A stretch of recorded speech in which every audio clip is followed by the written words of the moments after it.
Welcome to FireWatch. I'm your host, Ronald Campbell.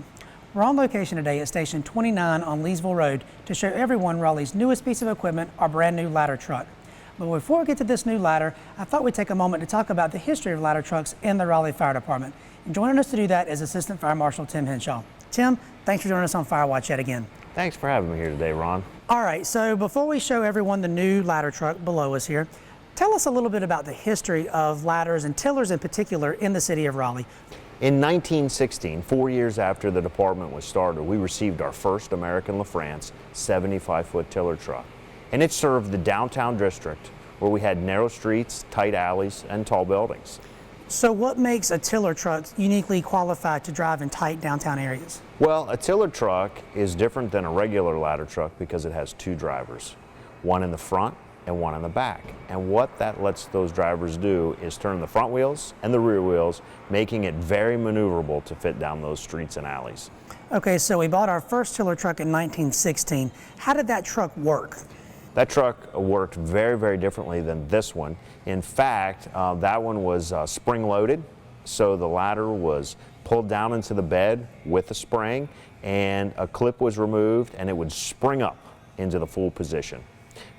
That truck served up until 1958, and it was replaced with a ladder truck like this, where you can actually extend the ladder and move it around and articulate it in different positions. So with the old spring-loaded truck, the initial one, there was no middle ground. It was either all the way down or all the way up. Pretty much. It was all the way down, all the way up. It was a wood ladder, so there was no ability to put it at different angles. The truck ladder could be turned 90 degrees from the truck or straight over the rear. That was all of the adjustment that you had. And so the new truck that was purchased in the late 1950s enabled the fire department to do more things. Yes, it was much like this. It was also gasoline powered with air-blown tires by the time we got to 1958, and the ladder size was increased to 100 feet. So that ladder served for quite a number of years though, correct? Yeah, and when you look at the first ladder, it was a long time. Then from 1958 through 1999, that same tiller truck served up until about 99. There was a short period of time where we did not have a tiller from 99 till 2004, but then in 2004, we added another tiller to the fleet. So now we're going to take a look at this newest piece of equipment in the Raleigh Fire Department. But before we move down and start looking at that, just explain to our viewers real simply, how do you drive a tiller truck with someone in the front and someone in the back? How do you even do that? Well, the easiest way to think about it is the guy in the front has a steering wheel, the guy in the back has a steering wheel. But the difference is the guy in the back has no foot pedals. So he can't stop it and he can't make it go faster. Only the guy in the front can.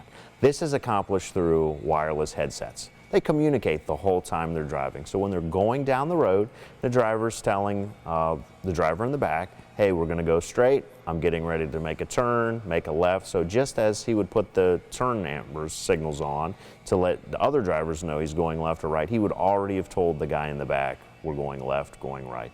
And the guy in the back is just basically following the lead of the front driver to make sure that such a large truck can get down a very tight street. Now, if the driver in the front is making a right or a left, does the driver in the back also mimic those exact same motions, or do they do something different? No, typically he's turning the other way. Most of the time, the wheel in the back is being held in the straight position, and it's only really at low speeds where they're maneuvering the truck that the wheel is turned. Okay, well, I think now's a good time for us to move down to the lower part of the truck and take a look at some of the unique features on this newest piece of equipment. Yes, this tiller is really exciting for us to have in the fleet because it adds a second tiller. It's the first time in the history of the Raleigh Fire Department where we actually have two active service tillers at one time. And really, it's a wonderful toolbox that brings a lot of great equipment, and you'll see that when we're below. Well, Tim, now that we've stood on the platform for a few minutes here, let's move down below and take a look at some of the features of this newest tiller truck. Cool, let's move down below. All right, Tim, so now we move back down to ground level to take a look at some of the unique features of this brand new piece of equipment. We're by the cab of the truck. So what inside of the cab here is unique to this newest piece of equipment?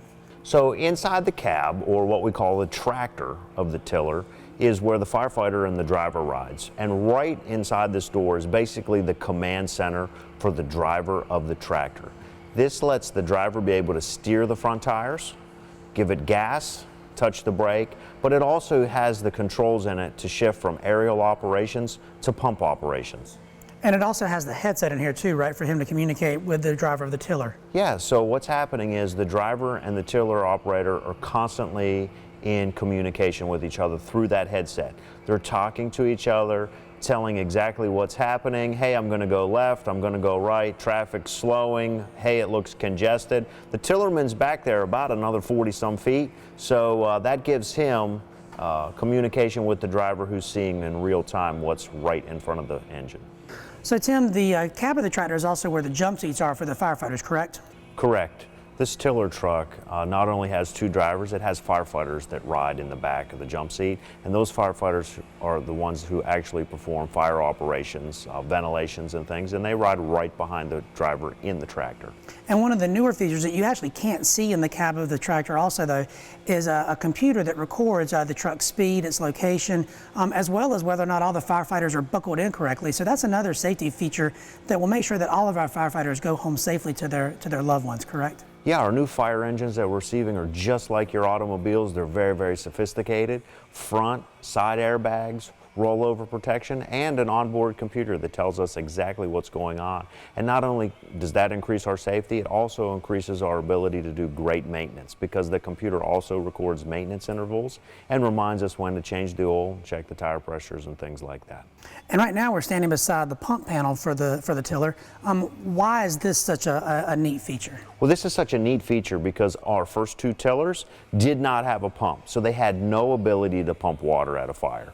And so they needed a fire engine or a pumper truck to come assist them to get water up the aerial device. This truck here at the City of Raleigh, the new feature is we have a pump and an onboard water tank. So therefore this truck could hit a hydrant and do aerial operations without the need of a pumper. Okay, that's a great feature to have.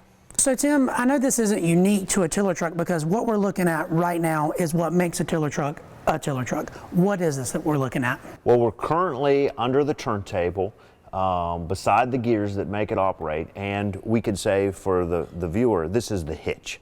This is what connects the tractor to the tiller trailer. Okay, this is where we get the mobility, and that's why it's the most important feature. A regular ladder truck is all one truck. It can't bend or turn in the center.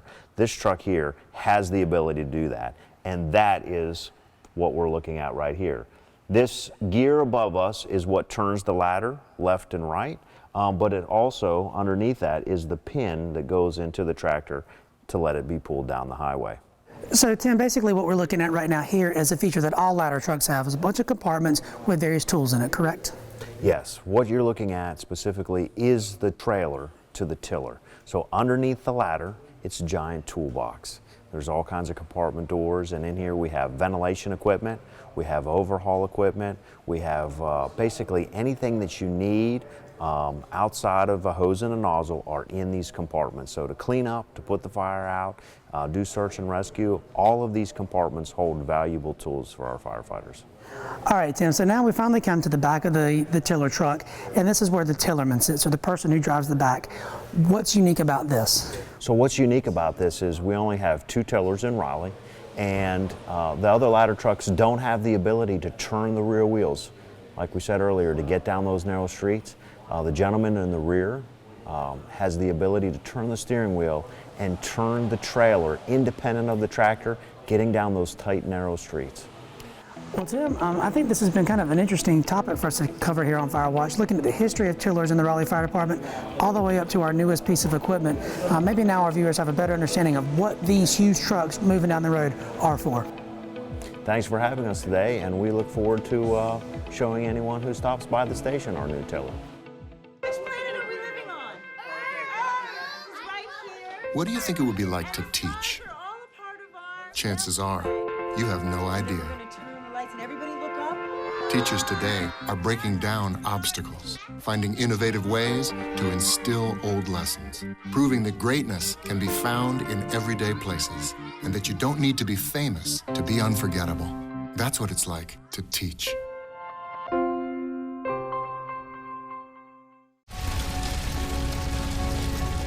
A single ember from a wildfire can travel over a mile. That ember can ignite and destroy your home or community. You can't control where that ember will land. Only what happens before it does. Visit fireadapted.org to learn how you can help protect your community from wildfires.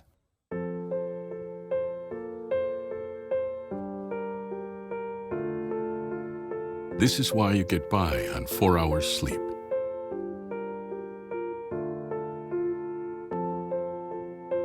Why you took a second job. This is why you taught yourself how to fix the plumbing and spend hours juggling the bills.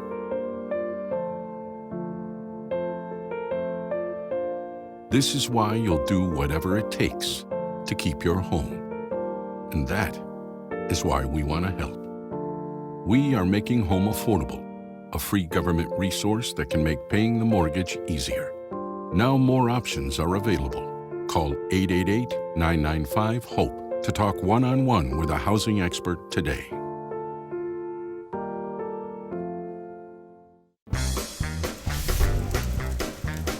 There's a fire, there's an earthquake, someone just fell down the stair. There's a person in your house at night you know should not be there. The baby drank some poison.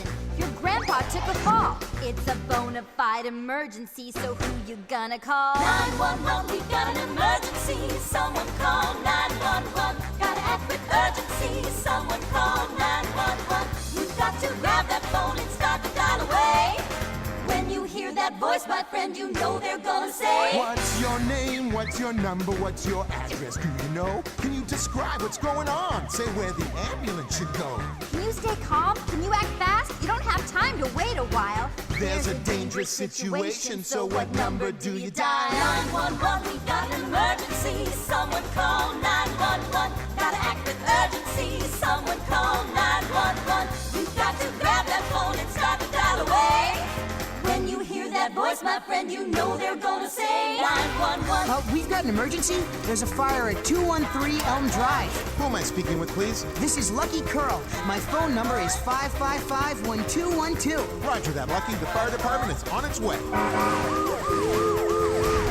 Your next door neighbor just fell down. Heart attack. He's on the ground. Your sister grabbed an electric plug, lies unconscious on the rug. Robbery, shooting, fire, flood. Car wreck victim losing blood. Someone's hurt. Be alert. What do you do when disaster strikes? Keep your cool. You know the Danger Ranger rules. Stay calm and run you all to that phone up on the wall. Then pick it up and call 911. But not for fun. Don't abuse it, only choose it when you really need to use it. Grab that phone and dial 911. Grab that phone and dial 911.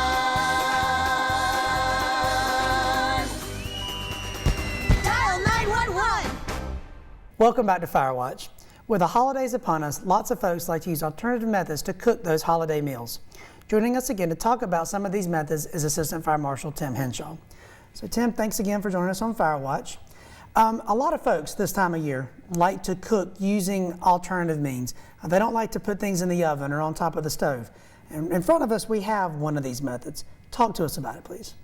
Well, in front of us, we have a turkey fryer. And that is what they were designed for, but they've become a common cooking appliance now for the exterior of our homes. And so what we want to do is remind our home users of the dangers of those and how to appropriately use one of them. Right, because several years ago we did a show featuring turkey fryers and what can happen when you don't use them properly. We've got footage that shows the oil overflowing, catching on fire. It's a mess. So why are these things dangerous if they're not used properly? Well, when you're operating the turkey fryer, you're bringing the oil up to 325 degrees, and when you go to insert the turkey into that oil, if it's not completely defrosted, when that ice hits that hot oil, it will basically bubble, spill out, and that's where our burn injuries and our fires occur. Right, so the oil will actually come out over the top of the pot, come into contact with the flame below, and then you do have then you have a fire, and it's off to the races at that point. And that's where it's very, very dangerous. That's where we as fire professionals see the injuries, the house fires, that's where it's stemming from. It's not actually the appliance itself, it's not malfunctioning, it's doing exactly what it's going to do with the laws of physics. Now, a lot of times when we do talks to folks, we say that when you buy appliances, you need to make sure that it's been tested and approved by an outside agency, like the Underwriters Laboratories, for example. I've not found any turkey fryer on the market that has been approved by the Underwriters Laboratory. Why is that? Well, it's just the nature of this appliance. It is not powered by energy, so therefore UL typically doesn't list these devices. There's a host of manufacturers that make these, and they're typically made in foreign countries.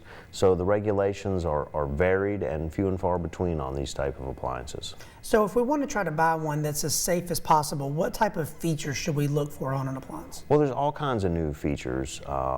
In this model in front of us, it actually has a timer, and it makes you manually reset it every 15 minutes to know that you're in attendance. And if you are not there and the 15 minutes expires, it actually turns the flame off for you. All right, so what are some tips? We've decided to buy one. We've decided that we want to fry the turkey for Thanksgiving or for Christmas coming up. What are the safest ways to use this appliance? Well, if you're specifically talking about turkeys, first you want to make sure that your bird is dried off and de-thawed completely, and not only on the exterior but the interior of the bird itself.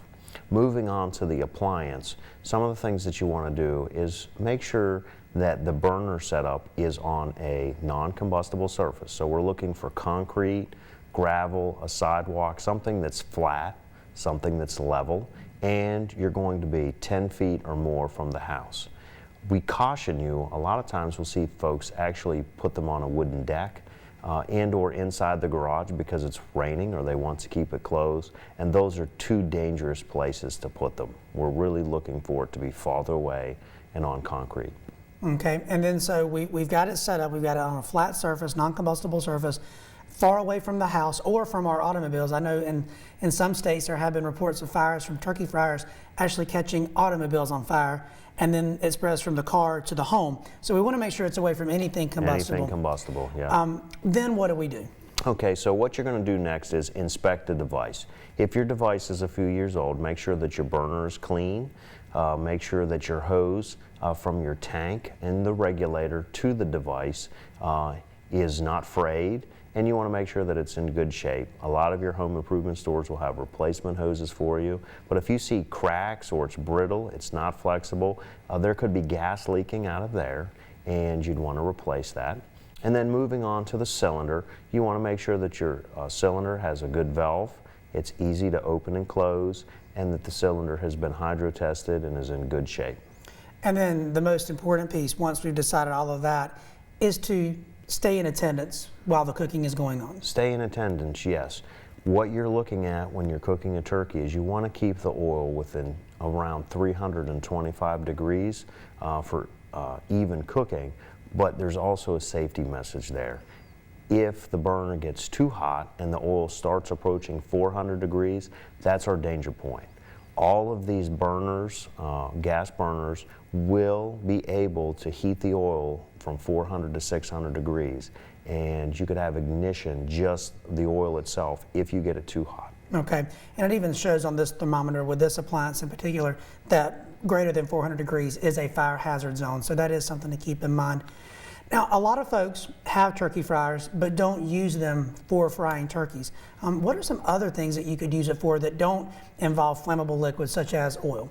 Well, the neat thing about these are they're very adaptable to other type of cooking.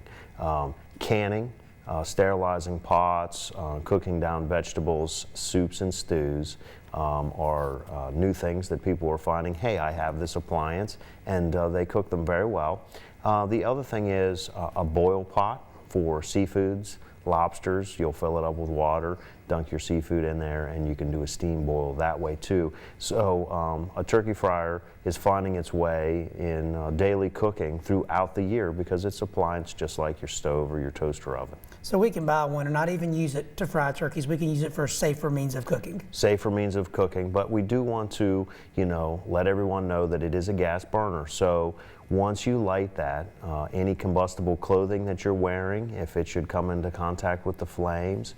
If you have children, pets, or animals that could run by there, we want to make sure that this is safe and secure, because if they bump into it, it could knock over. Not only start a fire with the burner, but if you're doing even boiling water, remember it's over 212 degrees, that too could burn your skin, and we have seen injuries result from that also. All right, so one last question for you about using these appliances. If we do have an issue with the burner, with what's going on while we're cooking, how do we stop this? Well, the easiest way is your propane cylinder, crank the valve off. That's why we want to make sure that when you do that pre-cooking inspection, that the valve has a hand wheel on it so you can crank it down, as we talked about earlier. That would be a good way. Also, on most of them, they'll have a dial for the heat range. You can turn that too. But I'd start with the cylinder, because no gas, obviously there's no burner. But if something's on fire, that's already started on fire, start with the gas, but it still may have a combustible subject that's burning, or the oil itself, and you're going to need an extinguisher to put that out. And always, if anybody thinks they need help, go ahead and call 911 and get us coming. Yes, give us a call. These fires start very quickly. It's a matter of seconds, and that hot oil, once it ignites, will spread to anything that is combustible, and people unfortunately have lost their homes, automobiles, landscape, and or their deck due to turkey fryer fires. All right, well, hopefully as folks move into the holiday season, they'll heed our advice and have a safe and happy holiday season. Thank you for having me, Ron. Shelters are the best places to find a new pet. What a perfectly beautiful little lady. That's where you'll discover healthy, loyal, and loving animals. You little rascal. Eager to become a part of your family. A person is the best thing to happen to a shelter pet. Oh, ladies first. Be that person. Adopt. This is living. Hey, kid. To find out more, visit theshelterpetproject.org.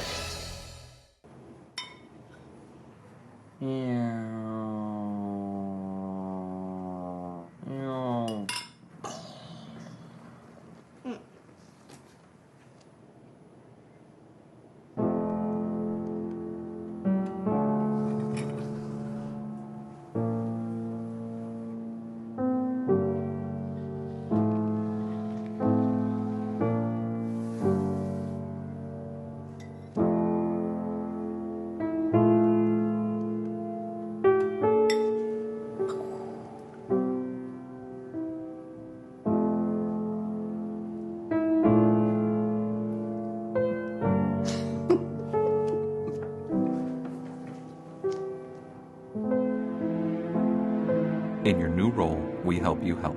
Visit aarp.org/caregiving for information on how to provide even better care for the person who once took care of you. Listen. You sound asleep, there's a beep on the wall. You hear the smoke alarm go off. And you just woke, you see smoke in the hall. It's hard to breathe, you start to cough. Moving down the hall, you see the flames now. You wake your family up and start to shout. There's a fire and the flames are getting higher. On your feet, to the street, everybody out. You saved the day, got away just in time, because you knew just what to do. You're safe and sound with your family all around, thanks to that safety stuff you knew. Like keep away and never play with matches. Don't stick your hand into the fireplace or stove.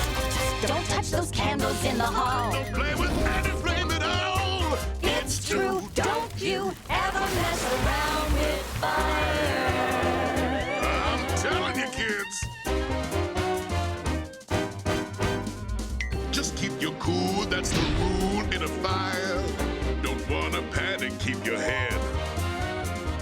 Call 911, they'll be coming on the run. They'll stop the flames before they spread. And if you see a dangerous situation, like cans of gasoline in your garage, electric wires that are bad, Tell your mom, tell your dad. show them what you found. Keep your family safe and sound. mess around with fire.